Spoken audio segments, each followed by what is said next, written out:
నీకు శివరాత్రి ఎందుకు జరుపుకుంటారు తెలుసా? ఏమో నాకైతే తెలీదు. వేరే వాళ్ళ అక్కడ ఎందుకు సెలబ్రేట్ చేస్తుంటారు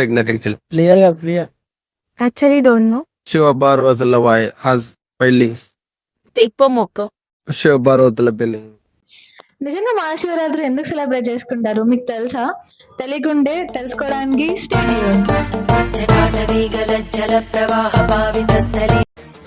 మనం శివరాత్రి ఎందుకు సెలబ్రేట్ చేసుకుంటామో తెలుసా? అసలైన కారణం చెప్పగలరా?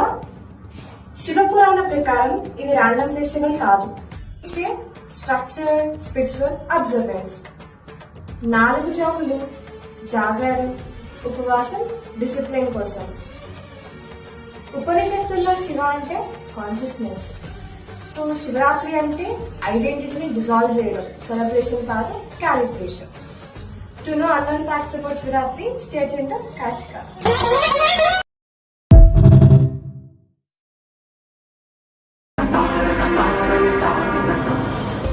లింగ పురాణం ప్రకారం బ్రహ్మ, విష్ణు అహంకారంతో యుద్ధం జరిగినప్పుడు అనంత జ్యోతి స్తంభంగా శివ ఆవిర్భవించాడు, రిప్రజెంటింగ్ హిజ్ ఎండ్లెస్ కాన్షియస్నెస్. పురాణాల ప్రకారం ఈ రాత్రి శివ పార్వతుల కళ్యాణం జరిగిందని నమ్మకం. ఇది జస్ట్ పెళ్లి కాదు, యూనియన్ సింబాలిజం. సముద్ర మథనం సమయంలో విషం వచ్చినప్పుడు అందరూ తిరిగి వెళ్ళిపోయారు, కానీ శివుడు మాత్రమే దాన్ని సేవించాడు. అంధకారంలో కూడా నిలబడే శక్తి శివశక్తి.